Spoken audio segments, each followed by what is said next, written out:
بسم اللہ الرحمن الرحیم۔ السلام علیکم محترم سامعین، اس ویڈیو میں جو ہم کہانی پیش کر رہے ہیں اس کا عنوان ہے نابینا گداگر اور چور۔ ایک غریب اور مسکین شخص مزدوری کی تلاش میں ایک شہر سے دوسرے شہر سفر کر رہا تھا۔ اتفاقاً اسے کسی شہر میں کچھ کام مل گیا اور قناعت سے زندگی بسر کرنے لگا تاکہ کچھ رقم پس انداز کرے۔ اچانک اسے مزدوری سے جواب مل گیا۔ اس نے ادھر ادھر کام کی تلاش کی لیکن کوئی کام نہ ملا، اس لیے مجبوراً بیٹھ گیا اور اپنی جمع کردہ رقم خرچ کرنے لگا اور دل میں کہنے لگا، پردیس میں زندگی بسر کرنا بے حد مشکل ہے، میری جمع کردہ رقم جلد ختم ہو جائے گی اور دوبارہ تنگ دست اور تہی دست ہو جاؤں گا۔ اب ماہ رجب شروع ہو گیا ہے اور میرا نام بھی رجب ہے، جو عمدہ اور نیک فعال ہے، بہتر ہوگا کہ اپنے شہر لوٹ جاؤں اور باقی ماندہ رقم خرید و فروخت میں لگا دوں اور اپنے دوستوں کے ہمراہ آرام سے رہوں۔ رجب نے اسی رات اپنا سامان باندھا اور رقم بھی اسی میں چھپا کر ایک گٹھڑی بنا لی۔ اس کے بعد اپنے ساتھی سفر کے پاس گیا جو اس کی طرح مسافر تھا اور اکٹھے ہی کرایہ کے مکان میں رہتے تھے۔ رجب نے اپنے ساتھی کو خدا حافظ کہا اور شہر کے باہر کاروان سرائے میں جا کر قیام کر لیا تاکہ دوسرے دن صبح قافلہ کے ہمراہ اپنے وطن روانہ ہو۔ وہ رات کو دوسرے مسافروں کی طرح کاروان سرائے کے صحن میں اپنی گٹھڑی کے پاس بیٹھ گیا اور مسافروں کی حرکات و سکنات دیکھنے لگا کہ اتنے میں اس کی نظر دیوار پر پڑی جہاں لکھا تھا، سامان کی حفاظت اور دیکھ بھال مسافر کی اپنی ذمہ داری ہے۔ رجب نے اپنے دل میں کہا، خوب سچ کہتے ہیں، یہاں مسافروں کی بھیڑ ہے، کلیوں، گداگروں، بیگانوں اور اپنوں کی آمد و رفت جاری ہے۔ اگر سرائے کے مالک کی 40 آنکھیں کیوں نہ ہوں پھر بھی تمام لوگوں کو نہیں پہچان سکتا، اس لیے کہ چور بھی سوداگروں کے لباس میں پھرتے ہیں۔ رجب اپنی جگہ بیٹھا تھا اور دوسروں کو دیکھ رہا تھا۔ اچانک اسے محسوس ہوا کہ اسے نیند آ رہی ہے۔ اس نے گٹھڑی اپنے قریب کھینچ لی اور اس پر تکیہ لگا لیا، لیکن اس نے سوچا کہ میں اس طرح صبح تک نہیں بیٹھ سکتا، اس لیے گٹھڑی کی رسیاں اپنے ہاتھوں سے باندھ دیں اور اس کے پہلو میں لیٹ کر سو گیا۔ صبح سویرے جب قافلے کی روانگی کا وقت ہوا تو رجب بھی اٹھ بیٹھا۔ اس نے دیکھا کہ گٹھڑی کی رسیاں تو اس کے ہاتھوں سے بندھی ہیں لیکن گٹھڑی کا کچھ اتا پتہ نہیں ہے، کیونکہ کسی چور نے رسیاں کاٹ دی تھیں اور گٹھڑی لے گیا تھا۔ رجب اپنی آنکھیں ملنے لگا اور اٹھ کھڑا ہوا۔ اس نے دیکھا کہ خواب میں نہیں ہے بلکہ بیدار ہے اور چور اس کی جمع پونجی لے گئے ہیں۔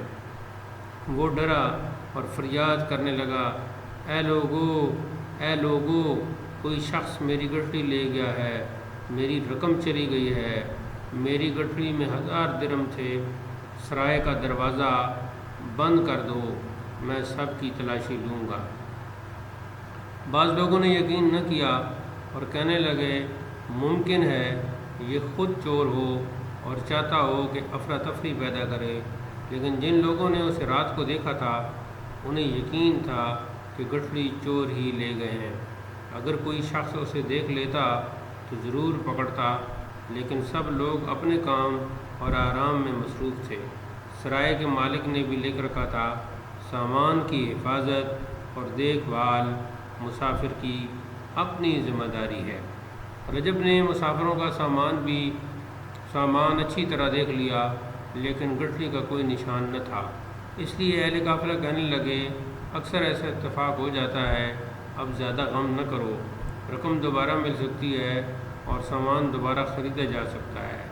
جاؤ اور اللہ تعالیٰ کا شکر ادا کرو کہ کسی گاڑی کے نیچے نہیں کچلے گئے۔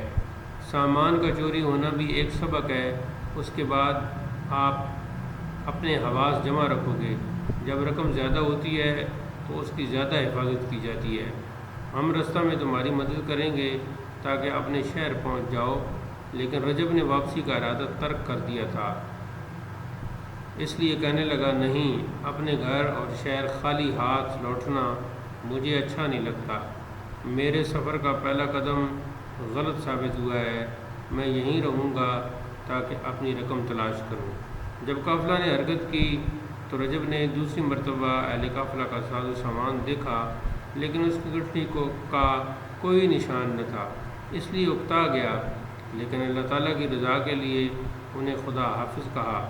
وہ نہایت پریشان تھا کہ اب کیا کروں گا اور اپنی زندگی از سر نو کیسے شروع کروں گا۔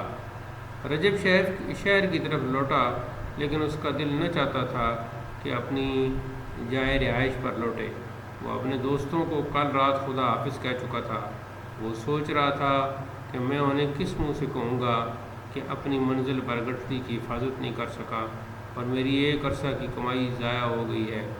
شاید اس طرح میرا مذاق اڑائیں۔ اگر میں سابقہ ٹھکانے پر گیا تو دوسروں پر بوجھ بنوں گا، جبکہ ان کی زندگی مجھ سے بھی بدتر ہے۔ وہ غمگین اور غمزدہ چل رہا تھا، لیکن اس کے پاؤں آگے نہیں بڑھتے تھے۔ اتنے میں وہ مسجد کے دروازے پر پہنچ گیا جہاں اس نے اس شہر میں آتے وقت پہلی رات گزاری تھی۔ وہ بے ارادہ داخل ہو گیا۔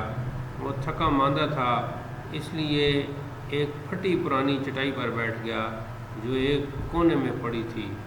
وہ گہری سوچ میں ڈوبا ہوا تھا۔ چونکہ ہر طرف خاموشی تھی، اس لیے جلد ہی اسے نیند نے گھیر لیا اور وہیں لیٹ گیا، لیکن ابھی وہ خواب اور بیداری کی حالت میں تھا کہ عصایا کے تک تک کی آواز سے اٹھ بیٹھا۔ یہ ایک نابینا گداگر تھا جس کو رجب نے کئی مرتبہ اس شہر میں دیکھا تھا۔ نابینا حوض کے کنارے کھڑا ہو گیا اور کہا، اے بھائی، اے بہن۔ چونکہ نماز کا وقت نہ تھا اور رجب کے علاوہ کوئی شخص وہاں نہ تھا، اس لیے اس نے اپنے دل میں کہا، گداگر کیا چاہتا ہے؟ شاید رقم مانگتا ہوگا، اس کے علاوہ اس کا یہاں کیا کام ہے؟ رجب نے کوئی جواب نہ دیا۔ اتنے میں گداگر نے دوبارہ اپنا عصا زمین پر مارا اور کہا، کوئی شخص یہاں موجود ہے؟ رجب پھر بھی خاموش رہا اور سوچنے لگا، نہیں، یہاں کوئی نہیں ہے۔ اگرچہ رجب یہاں موجود ہے، لیکن وہ تو خود چھوٹی کوڑی کا محتاج ہے۔ جب گداگر نے محسوس کیا کہ یہاں کوئی شخص موجود نہیں ہے تو دالان کی طرف بڑھ گیا جہاں اکثر بے گھر مسافر رات بسر کرتے تھے۔ وہاں پہنچ کر بھی اس نے لوگوں کو آوازیں دیں اور کہا، اے بھائیو، کوئی شخص موجود نہیں ہے جو میری رہنمائی کرے اور رستہ بتائے؟ رجب نے اپنے دل میں کہا، معلوم ہوتا ہے گداگر اس جگہ سے واقف ہے۔ اگر ایسا نہ ہوتا تو سیدھا دالان کی طرف نہ جاتا۔ معلوم ہوتا ہے اس وقت رات کو کسی خاص غرض اور مقصد کے لیے آیا ہے۔ یہ بھی نہیں ہو سکتا کہ شہر اور کوچوں کو چھوڑ کر گداگری کے لیے مسجد میں آیا ہو۔ شاید اس کا کوئی خاص مقصد ہوگا۔ رجب نے چاہا کہ اٹھ کر اس کی مدد کرے۔ جو ہی رجب دالان کے قریب پہنچا تو اس نے دیکھا کہ نابینا اب بھی لوگوں کو آوازیں دے رہا ہے اور کہہ رہا ہے، یہاں کون سویا ہے؟ مجھے جائے نماز لا دو۔ رجب نے دل میں کہا، بس بیچارہ نماز پڑھنا چاہتا ہے، بہتر ہوگا کہ اس کی مدد کروں۔ رجب بھی بغیر آواز دیے دالان میں پہنچ گیا اور چاہا کہ نابینا کے سوال کا جواب دے، لیکن کسی مصلحت کی وجہ سے خاموش رہا۔ نابینا نے دوبارہ کہا، یہ کون ہے جو سانس لے رہا ہے لیکن جواب نہیں دیتا؟ رجب ڈر گیا اور اپنے آپ سے کہا، اب جب کہ نابینا سختی سے بات کر رہا ہے تو میرے لیے مناسب نہیں ہے کہ اس کے قریب جاؤں، اس لیے اپنا سانس روک کر ستون کے کنارے کھڑا ہو گیا۔ گداگر کچھ آگے بڑھا اور کان کھڑے کر دیے، لیکن اسے کچھ سنائی نہ دیا۔ جب اسے یقین ہو گیا کہ دالان میں کوئی شخص موجود نہیں ہے تو واپس لوٹ کر دالان کا دروازہ بند کر دیا اور دروازہ کو اپنے عصا کے سہارے روک دیا تاکہ اگر کوئی شخص دروازہ کھولے اور اندر آئے تو عصا کے گرنے سے خبردار ہو سکے۔ نابینا آگے بڑھا اور مسجد کے محراب کے قریب آ گیا اور نہایت تیزی سے سنگریزوں کی تھیلی اور چند پھٹی پرانی کتابیں تاکچہ سے اٹھائیں اور فرش پر رکھ دیں اور پلاس کی مدد سے فرش سے اینٹیں اکھیڑنے لگا، جس سے چھوٹا سا گڑھا بن گیا۔ نابینا نے گڑھے سے ایک چمڑے کی تھیلی نکالی اور جیب سے کچھ نکال کر تھیلی میں رکھ دیا اور دوبارہ گڑھے میں ڈال کر اس پر اینٹیں اور فرش بچھا دیا اور فرش کے کونوں کو اچھی طرح دیکھ لیا، نیز کتابیں اور دوسری چیزیں بھی تاکچہ میں رکھ دیں اور کچھ دیر بیٹھ کر دالان میں آ گیا اور خاموشی سے لیٹ گیا تاکہ اچھی طرح سمجھ لے کہ یہاں پر کوئی شخص موجود ہے یا نہیں۔ جب اسے پوری طرح تسلی ہو گئی تو جس رستہ سے آیا تھا اسی پر واپس چلا گیا۔ جب گداگر چلا گیا تو رجب کئی طرح کے وسوسوں میں ڈوب گیا کہ جا کر دیکھے کہ تھیلی میں کیا چیز ہے۔ وہ آگے بڑھا اور اسی ترتیب سے سنگریزوں کی تھیلی اور کتابیں ایک طرف رکھ دیں اور نہایت احتیاط سے فرش کی اینٹیں اکھیڑ کر ایک طرف رکھ دیں اور تھیلی گڑھے سے نکال لی۔ اس تھیلی میں 13 چھوٹی چھوٹی تھیلیاں موجود تھیں جو سب کی سب رقم سے بھری تھیں۔ رجب نے تھیلی بغل میں ڈالی اور دبائی اور فرش کو اسی ترتیب سے ہموار کر دیا اور مسجد کے پچھواڑے جا پہنچا جہاں ہر طرف خاموشی تھی۔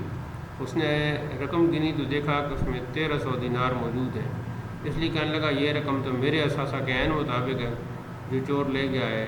میری گٹھڑی میں بھی 1000 دینار نقد اور دوسرے سامان کی قیمت 300 دینار تھی۔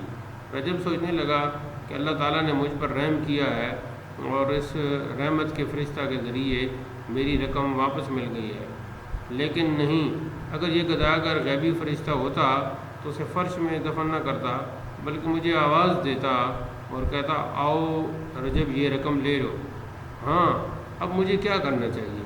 اگر یہ رقم لیتا ہوں تو اسے لوٹانے کے لیے مجھے کافی وقت کی ضرورت ہوگی اور یہ نہایت ظلم ہوگا کہ نابینا گداگر کی رقم لے لوں۔ وہ بیچارہ گداگری کرتا ہے اور میں اس کی رقم لے کر بھاگ جاؤں، اللہ تعالیٰ کو یہ بات پسند نہ ہوگی۔ ہاں، اگر یہ رقم بطور قرض لے لوں تو کیسا ہوگا؟ وہ تو گداگر ہے اور لوگ اسے رقم دیتے رہیں گے، لیکن میں تو گداگری بھی نہیں کر سکتا۔ ممکن ہے اس کی جمع پونجی اور بھی ہو جسے اپنے گھر یا کسی دوسری جگہ چھپا رکھا ہو۔ بہرحال ایسا معلوم ہوتا ہے کہ اسے کسی پر اعتماد نہیں ہے اور نہ ہی اسے کوئی امانت دار مل سکا ہے، اس لیے اپنی رقم یہاں چھپا دیتا ہے، بلکہ میں اس رقم کا زیادہ مستحق ہوں، نیز قرض لینا گناہ بھی نہیں ہے۔ اگر میں اس کے پاس جا کر قرض مانگتا ہوں تو مجھے صاف انکار کر دے گا، پس سر دست بغیر اجازت رقم لے لیتا ہوں اور جب میرے پاس زیادہ رقم ہوگی تو اسے تلاش کر کے لوٹا دوں گا۔ رجب نے تھیلی بغل میں دبا رکھی تھی، وہ آگے بڑھا اور اپنے آپ کو تسلی دیتے ہوئے کہنے لگا میرے لیے اس معاملہ کا فیصلہ اتنا جلد ممکن نہیں ہے۔ اللہ تعالیٰ نے گداگر کو اس لیے بھیجا ہے کہ میری مدد کرے۔ یہی وجہ ہے کہ اللہ تعالیٰ نے مجھے تھکا دیا تھا اور مسجد میں بٹھا دیا تھا تاکہ اپنا مال حاصل کر لوں۔ ہاں، جب کوئی شخص برائی کرتا ہے تو خود شیطان بن جاتا ہے اور اپنے آپ کو دھوکہ دیتا ہے۔ اس طرح رجب نے بھی اپنی دل سوزی اور پریشانی کے باوجود اپنے آپ کو تسلی دی اور وہاں سے چل دیا۔ اس نے 300 دینار سے اپنا ضروری سامان خریدا اور 1000 دینار اپنے لباس میں چھپا لیے۔ اب وہ اپنی سابقہ منزل پر نہ گیا، اس شہر سے نکلنے کی تیاری کرنے لگا، لیکن پھر بھی اپنے کام سے سخت شرمندہ اور ناراض تھا۔ دوسرے دن وہ شہر میں گھوم پھر رہا تھا تو اس نے نابینا گداگر کو دیکھا جو زیر لب گنگنا رہا تھا لیکن نہایت خوشحال دکھائی دیتا تھا۔ رجب نے اس کا تعاقب کیا جو مسجد کی طرف بڑھ رہا تھا۔ جب وہاں پہنچا تو گزشتہ رات کی طرح اپنا کام انجام دینے لگا اور اس کا ہاتھ گڑھے میں پہنچ گیا۔ جب اس نے دیکھا کہ تھیلی وہاں نہیں ہے تو اپنا ہاتھ پیشانی پر پھیرا لیکن کچھ نہ کہا۔ اس نے جیب سے چھوٹی سی تھیلی نکالی اور وہیں رکھ کر فرش کو ہموار کر دیا اور دالان میں آ کر بیٹھ گیا۔ رجب اپنے دل میں کہنے لگا، اگر وہ اسی طرح وہیں بیٹھا رہا اور گداگر نے مجھے تلاش کر لیا تو کیا ہوگا؟ اس نے اپنے آپ کو تسلی دی اور کہا، میں زور تک یہیں رہوں گا، جب لوگ نماز کے لیے آئیں گے اور آمد و رفت شروع ہوگی تو چلا جاؤں گا۔ گداگر گہری سوچ میں ڈوبا تھا، اس کے ساتھ ہی اپنی جگہ سے اٹھا اور تھیلی اٹھا کر چلا گیا۔ رجب اپنے دل میں کہنے لگا، اب تو ثابت ہو گیا ہے کہ یہ رقم میرے لیے نہیں بھیجی گئی، لیکن اب تو جو ہونا تھا ہو چکا ہے۔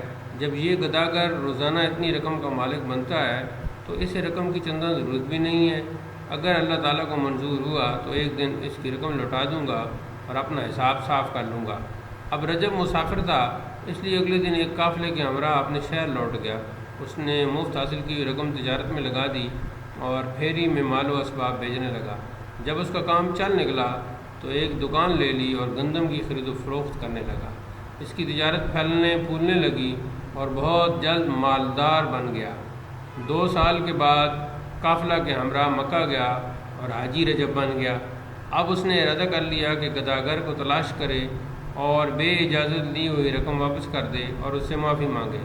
اس طرح جب 3 سال گزر گئے تو ایک دن اتفاقاً جب وہ اپنے کام کاج کے لیے جا رہا تھا، اس نے دیکھا کہ بازار میں وہی نابینا گداگر کھڑا ہے اور خاموشی سے ہاتھ پھیلا رکھا ہے۔ حاجی رجب دل میں کہنے لگا، یہ گداگر میرا محسن قرض خواہ ہے اور اس شہر کا مہمان ہے۔ میرا فرض بنتا ہے کہ اس کے ہاتھ پر کچھ رقم رکھ دوں اور پوچھوں کہ جب سے تمہاری رقم گم ہوئی ہے تمہیں کیسے حالات کا سامنا کرنا پڑا ہے۔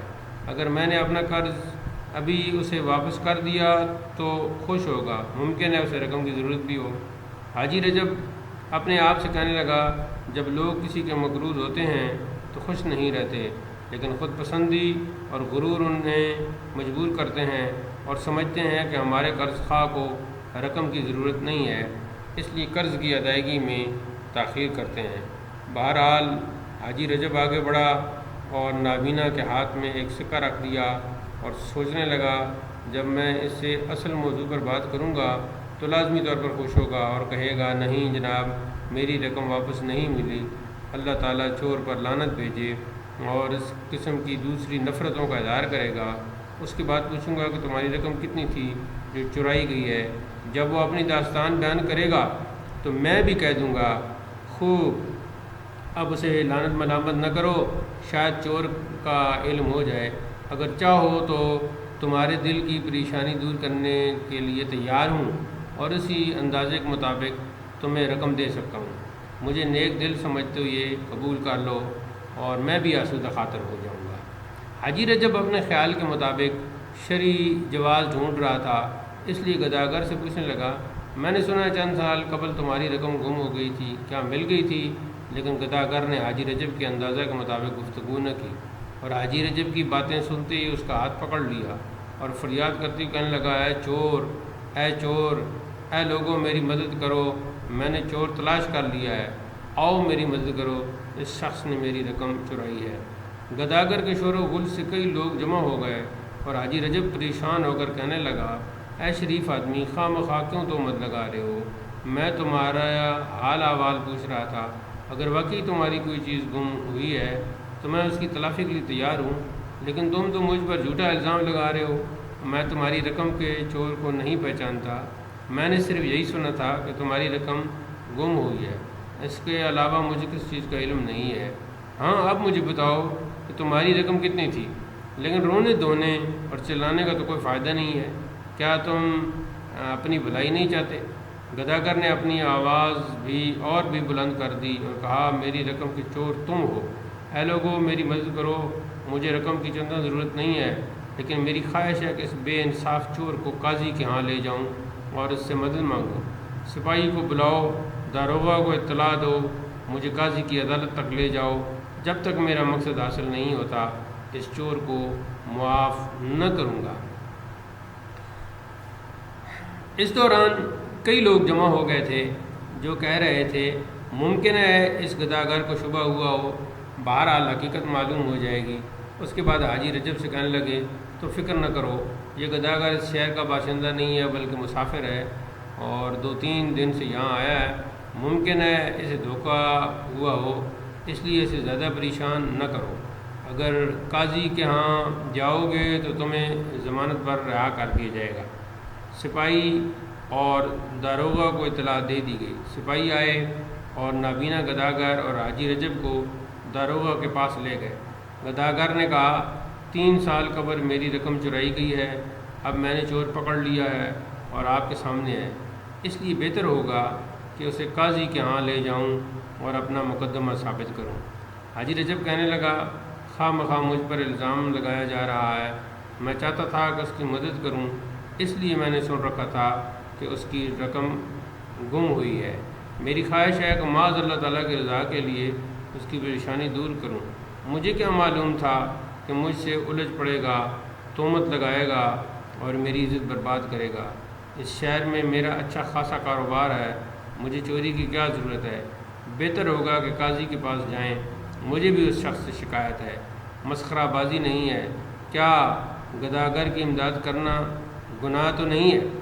خواہ مخواہ کے جھگڑے یا شور شرابے سے رقم نہیں مل سکتی۔ داروغہ نے مجبوراً انہیں قاضی کے پاس بھیج دیا۔ قاضی نے دونوں کی شکایت اور بیانات سنے اور گداگر سے کہا اس شخص کا ہاتھ چھوڑ دو اور میں اس کا ضامن ہوں، اب یہ بھاگ نہیں سکتا، میں معاملہ کی تحقیق کروں گا۔ جب مدعی اور مدعا علیہ الگ الگ ہو گئے تو قاضی نے دونوں کے بیانات علیحدگی میں لیے۔ حاجی رجب نے دوبارہ اپنے الفاظ دہرائے اور کہا میں نے چند باتیں سنی تھیں، اس لیے چاہا کہ اس کا تمام واقعہ دریافت کروں، اگر سچ ہوا تو اس کی امداد کروں، اگر سچ ہو تو اس کی امداد کروں، لیکن اس بے انصاف نے مجھے بے آبرو کرنے میں کوئی کسر نہیں چھوڑی، اس لیے اپنے کیے سے پشیمان ہوں۔ مجھے کیا معلوم تھا کہ یہ گداگر ایسی حرکت کرے گا۔ قاضی نے گداگر سے بھی علیحدگی میں دریافت کیا اور کہا تمہارا نابینا ہونا کوئی گناہ نہیں ہے، لیکن گداگری کوئی اچھا پیشہ نہیں ہے، تجھے تو اس شخص کا ممنون ہونا چاہیے تھا کہ یہ تمہاری مدد کرنا چاہتا تھا۔ اگر تیری رقم چوری ہوئی ہے تو اس کا مطالبہ کر سکتے ہو، لیکن بغیر ثبوت ایسا نہیں کیا جا سکتا۔ تمہیں کیسے معلوم ہے کہ تیری رقم کا چور یہی شخص ہے؟ گداگر نے کہا جناب میرے پاس پورا ثبوت اور دلیل موجود ہے، مجھے معلوم ہے کہ جو شخص برا کام کرتا ہے چاہے وہ کتنا ہی بے انصاف کیوں نہ ہو، وہ ذہنی اور دلی طور پر پریشان رہتا ہے، بلکہ ایسا شخص اپنی ذات سے بھی شرمندہ ہوتا ہے اور چاروں ناچار ہاتھ پاؤں مارتا ہے تاکہ خوف اور ڈر سے رہائی حاصل کرے۔ اس طرح وہ اپنے آپ کو دھوکہ دیتا ہے، لیکن اکثر اوقات اس کی سوچ اس کے لیے باعث بدنامی بن جاتی ہے۔ گداگر نے کہا جب میری رقم گم ہوئی تھی میں نے ارادہ کر لیا تھا کہ کسی سے ذکر نہ کروں گا، اس لیے ایک راز کی طرح اپنے دل میں چھپائے رکھا۔ میں جانتا تھا کہ یہ راز میرے اور چور کے علاوہ کوئی دوسرا نہیں جانتا، اس لیے اگر کسی نے اس موضوع کی طرف اشارہ بھی کر دیا تو خود وہی چور ہوگا۔ میں ہر وقت لوگوں کو دعائیں دیتا ہوں تاکہ اللہ تعالیٰ میری رقم کی حفاظت کرے۔ اس ترتیب سے چور بھی سمجھتا تھا کہ شاید لوگوں کو چور کا علم ہو جائے اور میں بھی نتیجہ اور انجام کا منتظر رہا۔ اگر یہ شخص چور نہیں ہے تو اسے کیسے معلوم ہے کہ میری رقم چرائی گئی ہے، حالانکہ میں نے آج تک کسی سے ذکر نہیں کیا ہے۔ قاضی نے کہا بہت عمدہ دلیل ہے۔ اس کے بعد حاجی رجب کو علیحدگی میں بلایا اور کہا تم نے کس سے سنا تھا کہ اس گداگر کی رقم گم ہوئی ہے؟ حاجی رجب نے کہا کہ مجھے درست یاد نہیں ہے، البتہ کئی لوگ کہہ رہے تھے کہ اس کی رقم گم ہوئی ہے، بلکہ اس نے خود بھی آپ کو بتایا۔ قاضی نے کہا ہاں اس نے خود آج بتایا ہے، لیکن اس سے پہلے کسی ذکر نہیں کیا تھا۔ اگر تمہیں یاد ہو کہ جس شخص نے تجھے یہ واقعہ بتایا ہے تو اس کی نشاندہی کر دو، اس کے بعد تم سے ہمارا کوئی واسطہ نہ ہوگا۔ اس صورت میں ہم تجھ سے معافی مانگیں گے اور بازار میں بھی منادی کرا دیں گے کہ گداگر کو شبہ ہوا تھا، اس طرح تمہاری عزت محفوظ رہے گی۔ حاجی رجب نے کہا میں کسی کا نام نہیں لے سکتا اس لیے کہ مجھے یاد نہیں ہے کہ میں نے کہاں سے سنا تھا۔ قاضی نے کہا اس طرح تو تم پر الزام ثابت ہو سکتا ہے۔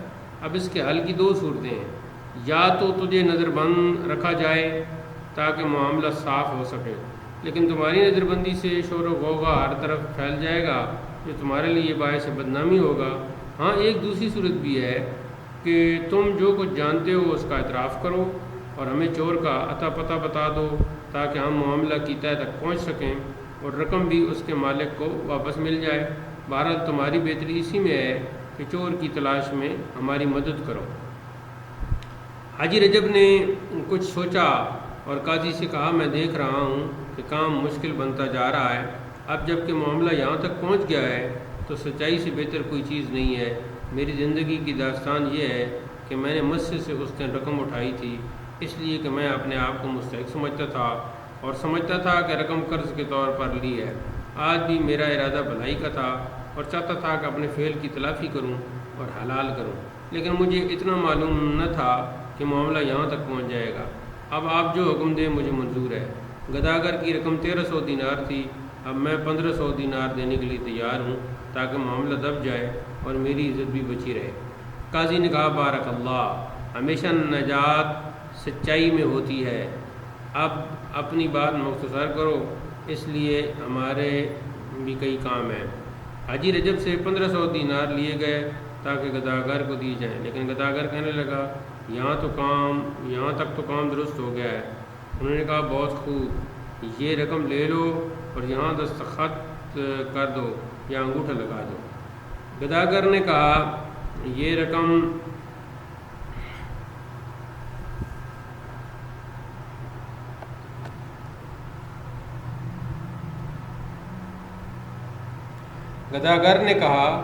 رقم میرا مال ہے، لیکن اس معاملہ میں مجھے بہت تکلیف پہنچی ہے، اس لیے ضروری ہے کہ تمام قضیہ لکھا جائے کہ اس شخص نے فلاں تاریخ کو میری رقم چرائی ہے اور اب واپس دے دی ہے، تاکہ اس بے انصاف چور کو آپ کے سامنے شرمندگی اٹھانا پڑے اور تمام حاضرین اس پر دستخط بھی کریں۔ قاضی نے کہا، ہم بھی یہی چاہتے ہیں، لیکن اب جب کہ تم نے رقم لے لی ہے تمہیں حق نہیں پہنچتا کہ یہاں سے باہر جا کر لوگوں سے کہتے پھرو کہ حاجی رجب کو بدنام کرو۔ گداگر نے قبول کر لیا کہ میں کسی سے ذکر نہ کروں گا، اس لیے تمام واقعات لکھے گئے، رقم گداگر کو دی گئی اور سب لوگ چلے گئے۔ حاجی رجب نے بھی سکھ کا سانس لیا اور اپنے دل میں کہنے لگا، بہت برا معاملہ ہوا ہے، لیکن اب آسودہ ہو گیا ہوں۔ لیکن دوسرے دن گداگر پھر قاضی کی عدالت میں کھڑا تھا اور اپنی شکایت بیان کر رہا تھا۔ وہ کہتا تھا، چور کو بلایا جائے۔ اس سے پوچھا گیا، اے شریف انسان، اب تو مقدمہ کا فیصلہ ہو گیا ہے۔ گداگر نے کہا، حاجی رجب اس بات کو تسلیم کرتا ہے کہ اس نے 3 سال قبل رقم چرائی تھی اور اب واپس کی ہے، اس لیے قضیہ ختم نہیں ہوا۔ میں نے اسے قرض حسنہ نہیں دیا تھا، میں اس رقم سے گندم خریدنا چاہتا تھا، لیکن آج مجھے معلوم ہوا ہے کہ 3 سال قبل کے مقابلہ میں گندم کی قیمت دگنی ہو گئی ہے۔ میں 3 سال قبل 1300 من گندم خرید سکتا تھا، لیکن اب اس رقم میں 650 من گندم مل سکتی ہے، اس لیے حاجی رجب کو یہ خسارہ پورا کرنا چاہیے، وگرنہ میں بھی اپنا قول واپس لیتا ہوں اور بازار جا کر حاجی رجب سے معاملہ خود طے کرتا ہوں۔ قاضی نے کہا، میرے خیال کے مطابق تم نے رضامندی ظاہر کر دی ہے اور مقدمہ کا فیصلہ ہو چکا ہے۔ اگر تم ضد کرتے ہو تو اسے بلا لیتے ہیں، تاہم خواہ مخواہ جھگڑا مول لینے میں کوئی فائدہ نہیں ہے۔ گداگر نے کہا، میں نے اصل زر وصول کر لیا ہے اور رسید بھی دے دی ہے، لیکن میرے خیال میں ابھی تک گائے کا سر مٹکے میں پھنسا ہوا ہے۔ حاجی رجب آیا اور کہنے لگا کہ یہ شخص اب کیا کہتا ہے؟ انہوں نے کہا کہ یہ کہتا ہے کہ میں نے یہ رقم گندم کی خرید کے لیے جمع کی تھی، لیکن اب گندم کی قیمت دگنی ہو گئی ہے۔ حاجی رجب بہت پریشان ہوا اور کہنے لگا، میں عزت دار شخص ہوں اور ایک عام گداگر سے الجھنا نہیں چاہتا، چلو اس کا مطالبہ بھی تسلیم کرتے ہیں، یہ مطالبہ بھی تسلیم کر لیتے ہیں، وہ رقم مجھے واپس دے دو اور 1300 من گندم لے کر چلا جاؤ، تو گندم کی باربرداری کا کرایہ بھی میں ادا کر دوں گا تاکہ اپنے شہر لے جائیں۔ گداگر نے کہا میں کسی چور سے کوئی جنس نہیں خریدتا اور اپنی حلال رقم حرام نہیں کرتا، میں اپنا خسارہ نقدی کی صورت میں پورا کروں گا اور سمجھوں گا کہ اپنا حق لے لیا ہے۔ حاجی رجب بہت پریشان تھا لیکن رسوائی کی روک تھام بھی ضروری سمجھتا تھا، اس لیے کہنے لگا آؤ بابا یہ 1300 دینار مزید لے لو، اب جاؤ اور حاجی رجب کے حق میں دعا کرو۔ دونوں نے خوشی کا سانس لیا اور چلے گئے۔ دوسرے دن صبح نابینا گداگر پھر قاضی کی عدالت میں آ گیا اور کہنے لگا مجھے رقم مل گئی ہے، اس لیے چاہتا ہوں کہ گندم خریدوں۔ قاضی نے کہا ہاں شوق سے خریدو، لیکن یہاں کس لیے آئے ہو؟ گداگر نے کہا کہ مجھے حاجی رجب سے شکایت ہے۔ قاضی نے کہا تجھے اب کون سی شکایت ہے؟ تم نے تو کھیل تماشا بنا لیا ہے، روزانہ نیا مقدمہ دائر کر دیتے ہو، مقدمہ کا فیصلہ ہو چکا ہے، اب تمہیں کوئی حق نہیں پہنچتا کہ حاجی رجب کی ذات سے ناجائز فائدہ اٹھاؤ۔ وہ شریف انسان ہے، اس لیے اس نے تجھے دگنی رقم دے دی ہے، ہاں اب کیا کہنا چاہتے ہو؟ گداگر نے کہا حاجی رجب نے تمام مطالبات تسلیم کر لیے ہیں اور مجھے دگنی رقم دے دی ہے، اور آپ کے قول کے مطابق وہ شریف اور اچھا انسان بھی ہے، لیکن کیا میں انسان نہیں ہوں؟ کیا مجھے حق نہیں پہنچتا کہ آسودگی کی زندگی بسر کروں؟ کیا میری پیشانی پر لکھا ہے کہ ہمیشہ گداگری کروں؟ کیا میں گندم کی خرید و فروخت نہ کروں اور عزت سے زندگی بسر نہ کروں تاکہ اچھا انسان بنوں؟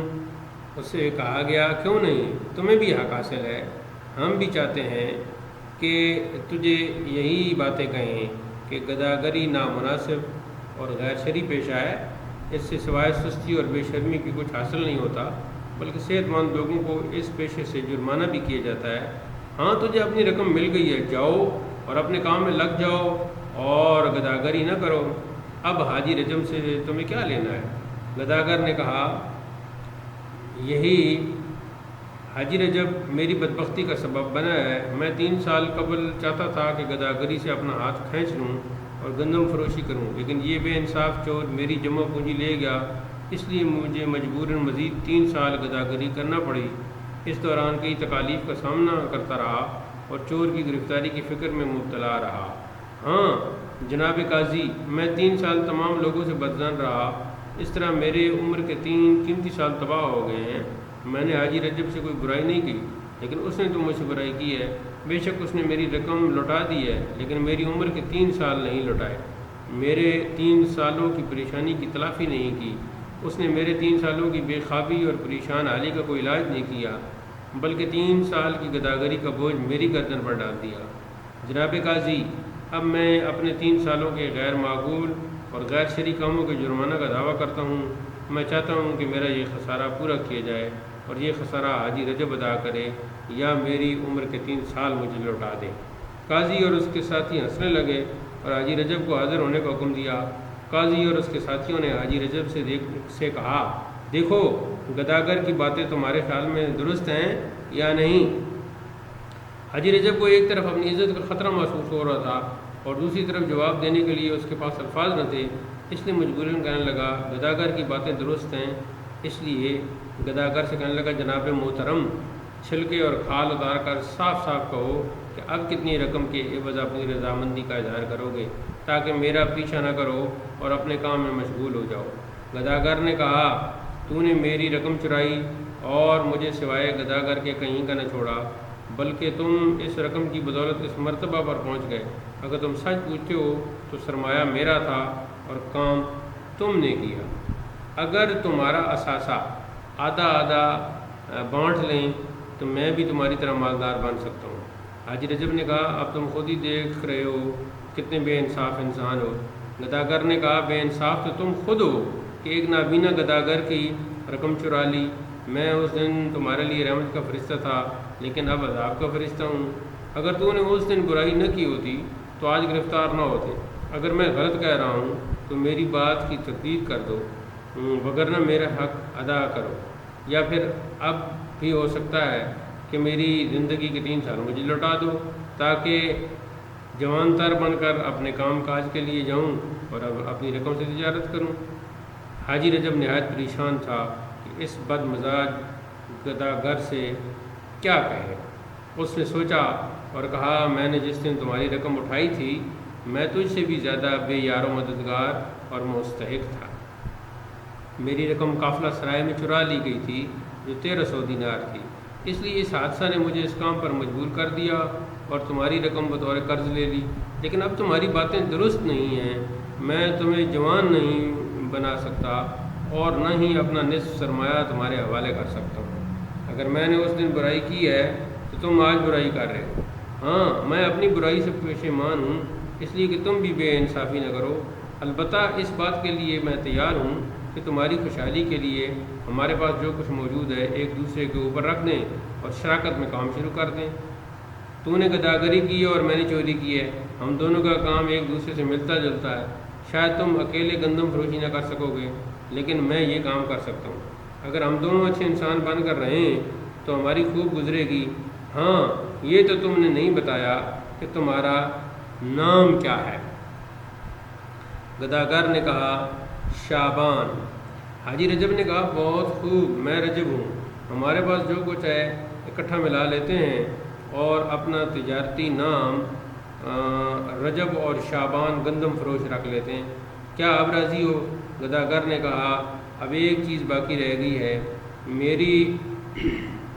میری کچھ رقم رمضان کے پاس ہے، اگر اسے بھی اپنے ہمراہ شامل کر لیں اور تینوں ہم نوالا اور ہم پیالہ بن جائیں تو خوب گزرے گی، بلکہ رمضان کا کام بھی چل پڑے گا، اس نے بھی بڑی سختیاں برداشت کی ہیں۔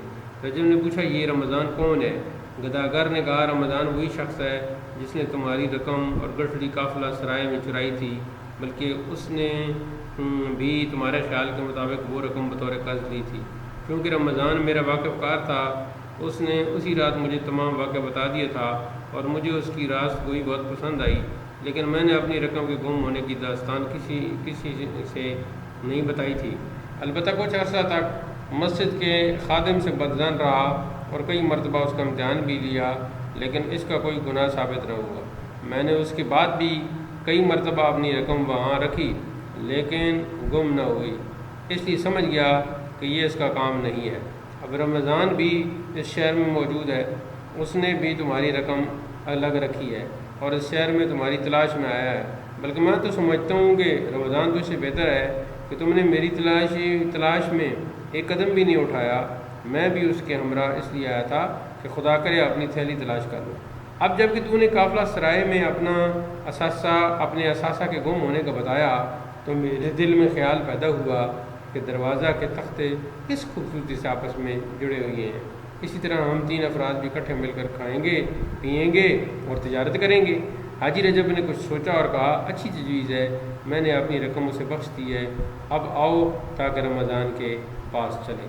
جب دونوں رمضان کے پاس پہنچے تو رجب نے دیکھا کہ یہ رمضان تو وہی شخص ہے جو پردیس میں میرے ہمراہ رہتا تھا، لیکن وہاں اس نے اپنا نام تبدیل کر رکھا تھا۔ تینوں افراد اپنی گزشتہ رسوائی، پشیمانی اور بے سر و سامانی کے باوجود سر جوڑ کر بیٹھ گئے اور کہنے لگے، اب گزشتہ واقعات کو بھول جائیں اور بہتر کام کریں۔ انہوں نے اپنا سرمایہ ایک دوسرے پر رکھ دیا اور غلہ کی بڑی دکان بنا لی جس پر لکھ دیا، رجب شعبان اور رمضان گندم فروش۔